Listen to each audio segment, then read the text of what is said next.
ನವ ಕರ್ನಾಟಕ ಸ್ವಾಭಿಮಾನ ವೇದಿಕೆ ರಾಜ್ಯ ಸಮಿತಿ ವತಿಯಿಂದ ಸಂಸ್ಥಾಪಕ ರಾಜ್ಯಾಧ್ಯಕ್ಷ ಎಂಎಚ್ ರಾಮಾಂಜನಪ್ಪ ಅವರ ಅಧ್ಯಕ್ಷತೆಯಲ್ಲಿ ಕನ್ನಡ ರಾಜ್ಯೋತ್ಸವ ರಾಜ್ಯ ಪ್ರಶಸ್ತಿ ಮತ್ತು ಅಭಿನಂದನಾ ಸಮಾರಂಭವನ್ನು ನಗರದ ಪತ್ರಕರ್ತರ ಭವನದಲ್ಲಿ ಏರ್ಪಡಿಸಲಾಗಿದ್ದು, ಕನ್ನಡ ಮತ್ತು ಸಂಸ್ಕೃತಿ ಇಲಾಖೆಯ ಸಹಾಯಕ ನಿರ್ದೇಶಕಿ ವಿಜಯಲಕ್ಷ್ಮಿ ಅವರು ಕಾರ್ಯಕ್ರಮವನ್ನು ಉದ್ಘಾಟಿಸಿದರು.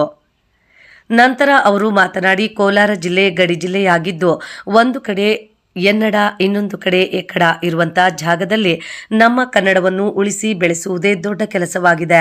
ಆದರೆ ಇಂಥ ಗಡಿ ಭಾಗದಲ್ಲಿ ಹಲವಾರು ಸಂಘಟನೆಗಳಿದ್ದು ಎಲ್ಲ ಸಂಘಟನೆಗಳು ಕನ್ನಡಕ್ಕಾಗಿ ಹೋರಾಟ ಮಾಡುತ್ತಿವೆ ಎಂದರು. ಸಂಘಟನೆಗಳು ಕಾರ್ಯನಿರ್ವಹಿಸಬೇಕಾದರೆ ಹಲವಾರು ಸಮಸ್ಯೆಗಳು ಎದುರಾಗುತ್ತಿದ್ದು ಅದನ್ನು ನಿಭಾಯಿಸಿಕೊಂಡು ಹೋಗುವುದೇ ದೊಡ್ಡ ಕೆಲಸವಾಗಿದ್ದು, ಸಮಾಜಕ್ಕೆ ಏನಾದರೂ ಒಳ್ಳೆಯ ಕೆಲಸಗಳು ಮಾಡಲು ಮುಂದೆ ಹೋದರೆ ನಮ್ಮ ಕಾಲು ಎಳೆಯುವ ಅವಕಾಶವಾದಿಗಳು ಇರುತ್ತಾರೆ. ತುಂಬಾ ಎಚ್ಚರದಿಂದಿರಬೇಕು ಎಂದರು. ಉತ್ತಮ ಸಮಾಜ ನಿರ್ಮಾಣ ಮಾಡುವುದು ಸಂಘಟನೆಯ ಉದ್ದೇಶವಾಗಬೇಕು. ಎಲ್ಲಿ ಅನ್ಯಾಯಗಳಾದರೂ ಅದನ್ನು ಖಂಡಿಸಿ ಹೋರಾಟದ ಮುಖಾಂತರ ನ್ಯಾಯ ಕೊಡಿಸುವುದೇ ಸಂಘಟನೆಯ ಉದ್ದೇಶವಾಗಿರಬೇಕು. ಆಗ ಮಾತ್ರ ಒಂದು ಉತ್ತಮ ಸಮಾಜ ನಿರ್ಮಾಣ ಮಾಡಲು ಸಾಧ್ಯವಾಗುತ್ತದೆ ಎಂದು ಅಭಿಪ್ರಾಯಪಟ್ಟರು. ಕರ್ನಾಟಕ ರಾಜ್ಯಾದ್ಯಂತ ವಿವಿಧ ಕ್ಷೇತ್ರಗಳಲ್ಲಿ ಕನ್ನಡಕ್ಕಾಗಿ ಸೇವೆ ಸಲ್ಲಿಸಿರುವ ಪರಿಚಾರಕರಿಗೆ ಕನ್ನಡ ಸ್ವಾಭಿಮಾನ ವೇದಿಕೆ ವತಿಯಿಂದ ಸನ್ಮಾನಿಸಿ ಪ್ರಶಸ್ತಿ ಪ್ರದಾನ ಮಾಡಿದರು. ನಂತರ ಕಾರ್ಯಕ್ರಮದಲ್ಲಿ ನೂತನ ಪದಾಧಿಕಾರಿಗಳನ್ನು ಆಯ್ಕೆ ಮಾಡಿ ಅವರಿಗೆ ಜವಾಬ್ದಾರಿಗಳನ್ನು ನೀಡಿದ್ರು. ಈ ಸಂದರ್ಭದಲ್ಲಿ ಕೊಂಡರಾಜನಹಳ್ಳಿ ಮಂಜುಳಾರವರು ನಿರೂಪಣೆ ಮಾಡಿದ್ರು. ಯುವ ಘಟಕದ ಅಧ್ಯಕ್ಷರಾದ ಚೈತ್ರ, ರಾಜ್ಯ ಉಪಾಧ್ಯಕ್ಷ ವಿಜಯ್ ಕುಮಾರ್, ರಾಜ್ಯ ಕಾರ್ಯದರ್ಶಿ ರಾಜಣ್ಣ, ಕಾರ್ಮಿಕ ಘಟಕ ಮಹಿಳಾ ಅಧ್ಯಕ್ಷ ಎಲ್ಎನ್ ಮಂಜುಳಾ, ನವೀನ್ ಇನ್ನು ಮುಂತಾದವರು ಕಾರ್ಯಕ್ರಮದಲ್ಲಿ ಭಾಗವಹಿಸಿದ್ರು.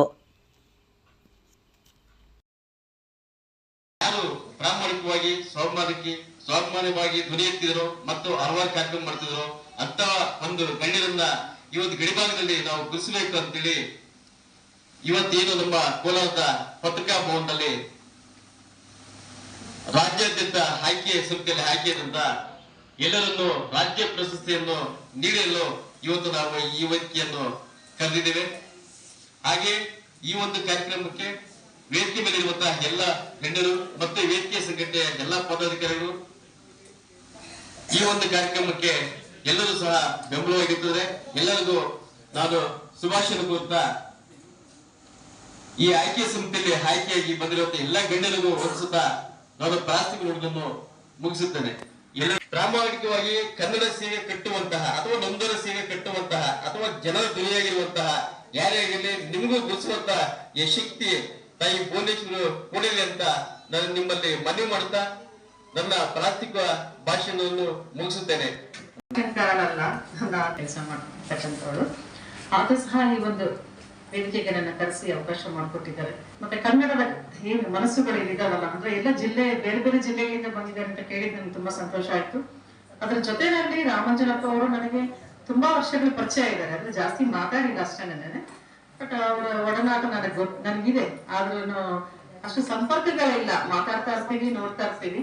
ನಾನು ಇದಕ್ ಮುಂಚೆ ನಾನು APMC ವರ್ಕ್ ಮಾಡ್ತಾ ಇರ್ಬೇಕಾದಾಗ ಎಲ್ಲಾ ಸಂಘಟನೆಗಳವರು ನನಗೆ ಪರಿಚಯ ಇದ್ರು. ಅಂದ್ರೆ ಎಲ್ಲಾ ಸಂಘಟನೆಗಳು ನಮ್ಮ ಇಲಾಖೆಗೆ ಬರ್ತಾ ಇದ್ರು.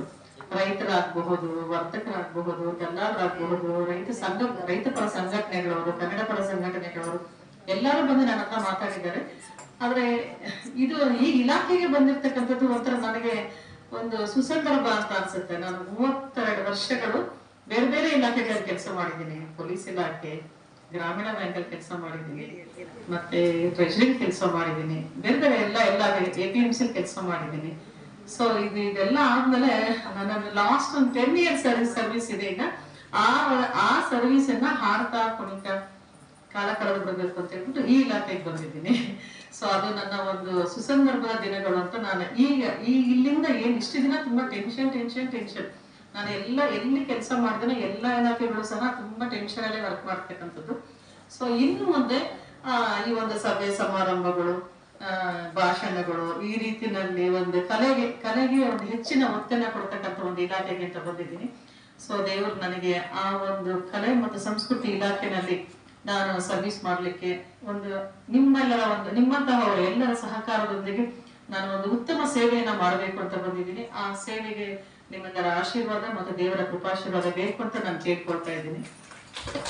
ಸೊ ಇದ್ರ ಜೊತೆನಲ್ಲಿ ಏನಪ್ಪಾ ಅಂತಂದ್ರೆ ಕೋಲಾರ ಜಿಲ್ಲೆ ಒಂದು ಗಡಿ ಜಿಲ್ಲೆ ಅಂತಂದ್ರೆ ಈ ಕಡೆ ಹೋದ್ರೆ ಶ್ರೀನಿವಾಸಪುರ ಮುಳಬಾಗಿಲು ಹೋದ್ರೆ ಆಂಧ್ರ ಸಿಗುತ್ತೆ, ತೆಲಂಗಾಣ ಸಿಗುತ್ತೆ, ಮತ್ತೆ ಮಾಲೂರು ಆ ಕಡೆ KGF ಕಡೆ ಹೋದ್ರೆ ತಮಿಳ್ನಾಡು ಆ ತರ ಸಿಗುತ್ತೆ. ಬಾಗಲಕೋಟೆ ಜಿಲ್ಲೆ ಆಗಿರ್ತಕ್ಕಂಥದ್ದು ಈ ಒಂದು ಗಡಿ ಜಿಲ್ಲೆನೆ. ಹೇಳ್ತಾ ಇರ್ತಾರೆ ದೊಡ್ಡವರೆಲ್ಲ, ನಾನು ಕನ್ನಡ ಭಾಷಣ ಅಷ್ಟೊಂದು ಚೆನ್ನಾಗಿ ಮಾಡೋದಿಲ್ಲ, ಆದ್ರೂ ಸಹ ಹೇಳ್ತಾರೆ ಆ ಕಡೆ ಹೋದ್ರೆ ಎನ್ನಡ, ಈ ಕಡೆ ಹೋದ್ರೆ ಎಕ್ಕಡ ಅಂತ ಹೇಳ್ತಾ ಇರ್ತಕ್ಕಂಥ ಜಾಗದಲ್ಲಿ ನಮ್ಮ ಕನ್ನಡನ ಉಳಿಸ್ಕೊಳ್ತಕ್ಕಂಥದ್ದು ಮತ್ತೆ ಕನ್ನಡಕ್ಕೆ ಒಂದು ಸ್ವಾಸ್ಥ್ಯ ಇರ್ತಕ್ಕಂಥದ್ದು ತುಂಬಾ ಕಷ್ಟ ಇದೆ.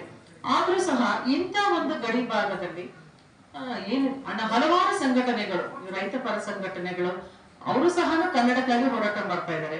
ಕಾರ್ಮಿಕ ಸಂಘಟನೆಗಳು ಅವರು ಸಹ ಕನ್ನಡ ಹೋರಾಟ ಮಾಡ್ತಾ ಇದ್ದಾರೆ. ನೀರಾವರಿ ಸಂಘಟನೆಗಳು ಅವರು ಸಹ ಕನ್ನಡಕ್ಕೋಸ್ಕರ ಮತ್ತೆ ಕನ್ನಡದ ಜನ ಮತ್ತು ನೆಲಕ್ಕೆ ಯಾವ ರೀತಿನಲ್ಲಿ ನಾವು ಈ ಭಾಷೆಗೆ ಯಾವ ರೀತಿ ಹೋರಾಡ್ತಾ ಇದೀವೋ ಆ ರೀತಿನಲ್ಲಿ ಎಲ್ಲಾ ನಮ್ಮ ಸ್ವಾಸ್ಥ್ಯವನ್ನ ಉಳಿಸ್ಕೊಳ್ಳೋದಕ್ಕೆ ತುಂಬಾ ಕಷ್ಟಪಟ್ಟು ಸಂಘಟನೆಗಳನ್ನ ಬೆಳೆಸ್ತಾ ಇದ್ದಾರೆ. ಸೊ ಈ ಒಂದು ಸಂಘಟನೆಗಳು ಅಂತ ತಕ್ಷಣ ಇಷ್ಟು ಒಂದು ಸಂಘಟನೆ ಮಾಡೋದಿದೆಯಲ್ಲ, ಅದು ತುಂಬಾ ಕಷ್ಟ. ಒಬ್ಬ ವ್ಯಕ್ತಿ, ಸಾಮಾನ್ಯವಾಗಿ ನಾವೆಲ್ಲ ಕುಟುಂಬಗಳಲ್ಲಿ ಇರ್ತಕ್ಕಂಥವ್ರು, ಕುಟುಂಬದಲ್ಲೇ ಅನೇಕ ರಾಜಕೀಯರು, ಒಬ್ಬರನ್ನ ಒಂದ್ ಮನೇಲಿ 5 ಜನ ಇದ್ದಾರೆ ಅಂತಂದ್ರೆ 5 ಜನದ 5 ಪಾರ್ಟಿ ಇರುತ್ತೆ. ಸೊ ಇಂಥ ಒಂದು ಸಂದರ್ಭದಲ್ಲಿ ಇಷ್ಟು ಜನನ ಸೇರಿಸಿ, ಅದು ಬೇರೆ ಬೇರೆ ಜಿಲ್ಲೆಗಳನ್ನ ಸೇರಿಸಿ ಒಂದು ಕನ್ನಡ ಒಂದು ಸಂಘಟನೆ ಮಾಡ್ತಾ ಇದಾರಲ್ಲ, ಸೊ ಅದಕ್ಕೆ ಅವರಿಗೆ ನಾನು ದೇವರ ಸಹ ನಿಮ್ಗೆ ಹೆಚ್ಚಿನ ಒಂದು ಶಕ್ತಿ ಕೊಡ್ಲಿ ಮತ್ತೆ ಒಂದು ಸಾಮರ್ಥ್ಯ ಕೊಡ್ಲಿ. ಮತ್ತೆ ತುಂಬಾ ಜನ ನಮ್ಮ ಸಾಮಾನ್ಯವಾಗಿ ಏನಪ್ಪಾ ಅಂತಂದ್ರೆ ನಾವು ಮುಂದೆ ಹೋಗ್ತಾ ಇದ್ದೀವಿ ಅಂತಂದ್ರೆ ನಮ್ಮನ್ನ ಎಳೆಯೋರು ಜಾಸ್ತಿ ಇರ್ತಾರೆ. ಸೊ ಅದೆಲ್ಲ ನಮಗೆ ಹೆಚ್ಚಿನ ಒಂದು ಅನುಭವ ಆಗಿದೆ, ತಮಗೂ ಅನುಭವ ಆಗಿರುತ್ತೆ ಅಂತ ಅನ್ಕೊಳ್ತೀನಿ. ಸೊ ಉದಾಹರಣೆಗೆ ನಾವು ಇಲ್ಲಿದ್ದಿರೋ ಇಬ್ರು ಸಹ ಆ ಒಂದು ಇದ್ರಲ್ಲೇ ಇದ್ದೀವಿ. ನಮ್ಮನ್ನ ಹೇಗೆ ಎಳಿಬೇಕು, ನಮ್ಮನ್ನ ಹೇಗೆ ತುಳಿಬೇಕು, ನಮ್ಮನ್ನ ಯಾವ ರೀತಿಯಲ್ಲಿ ಕಡೆಗಾಣಿಸ್ಬೇಕು ಅಂತಕ್ಕಂಥ ಜನನೇ ಜಾಸ್ತಿ. ಅಂದ್ರೆ ಈಗ ನಾನೇನೋ ಒಂದ್ ಕೆಲಸ ಮಾಡ್ತಾ ಇದ್ದೀನಿ ಅಂತಂದ್ರೆ ಆ ಕೆಲಸ ಮಾಡಿದ್ರೆ ಆಕೆಗೆ ಹೆಸರು ಬರುತ್ತೆ, ನನಗೇನ್ ಬರುತ್ತೆ? ಸೊ ಇದು ನಮ್ಮ ಮನಸ್ಥಿತಿ. ಈ ಒಂದು ಮನಸ್ಥಿತಿ ಏನಾಗಿದೆ ಅಂದ್ರೆ ತುಂಬಾ ದುಸ್ಥಿತಿಗಾಗಿದೆ. ಈ ಒಂದು ಮನಸ್ಥಿತಿನ ನಾವು ಒಂದು ಉತ್ತಮ ಮಟ್ಟಕ್ಕೆ ಯಾವಾಗ್ಲೂ ಅಷ್ಟೇನೆ ನಾನು ಹೇಳ್ತಕ್ಕಂಥದ್ದು, ಕೃಷ್ಣನ ನಾವು ತುಂಬಾ ನೆನೆಸ್ಕೊಳ್ಬೇಕು. ಏನ್ ಮಹಾಭಾರತ ಭಗವದ್ಗೀತೆ ಇದೆಯಲ್ಲ, ಕೃಷ್ಣ ಹೇಳ್ತಕ್ಕಂಥ ಒಂದೊಂದು ಏನು ವಾಕ್ಯಗಳಿದೆಯಲ್ಲ, ಆ ವಾಕ್ಯಗಳನ್ನ ನಾವು ಅವಾಗ ನೆನೆಸ್ಕೊಳ್ತಾ ಇರ್ಬೇಕಂತೆ. ಯಾಕೆ ಅಂತಂದ್ರೆ ನೆನೆಸ್ಕೊಂಡ್ಮೇಲೆ ನಾವು ಮುಂದೆ ಹೋಗೋದಕ್ಕೆ ಶಕ್ತಿ ಕೊಡ್ತಕ್ಕಂಥದ್ದು. ಇಲ್ಲಾಂದ್ರೆ ನಾವು 100% ಹಿಂದೆ ಇದ್ದೋಗ್ಬಿಡ್ತೀವಿ.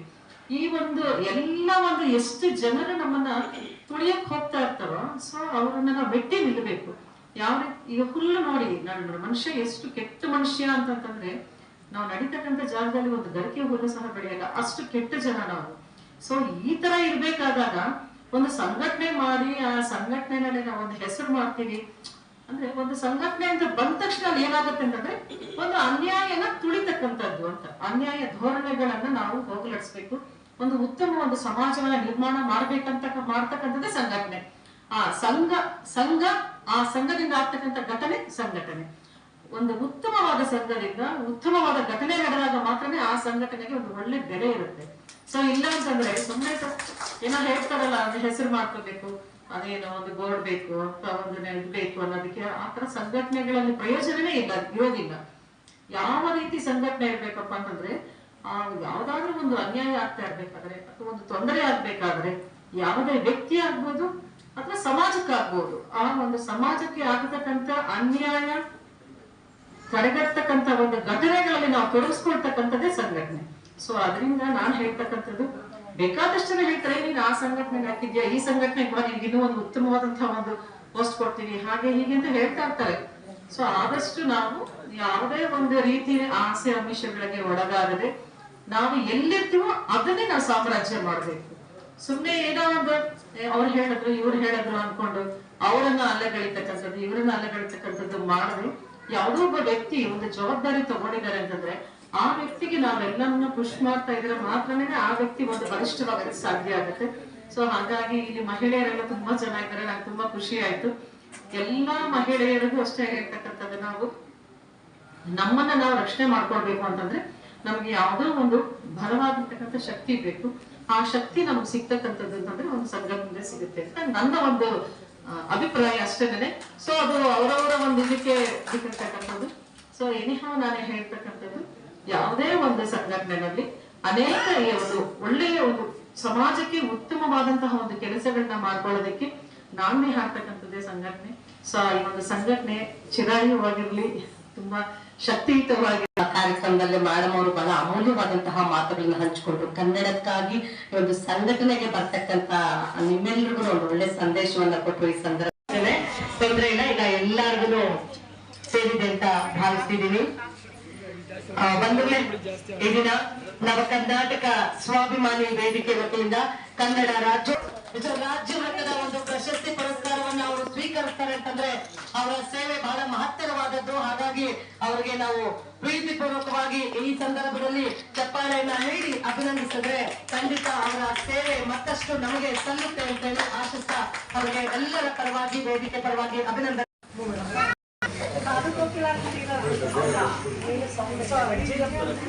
ನಾವು ಕೆಲಸ ಮಾಡ್ತಿರ್ಬೇಕಾದ್ರೆ ನಾವು ಮಾಡೋ ಸೇವೆ ಗುರುಸಿ ಕೊಡೋದು ಅಂದ್ರೆ ನಿಮ್ಮೆಲ್ಲರ ಸಹಕಾರ ಬೆಂಬಲನೂ ಇರಬೇಕು. ಒಂದು ನೆಕ್ಸ್ಟ್ ಏನಪ್ಪಾ ಅಂದ್ರೆ ನಾವು ಸರ್ಟಿಫಿಕೇಟ್ ಕೊಡ್ತೀವಿ ನೋಡಿ, ಇದು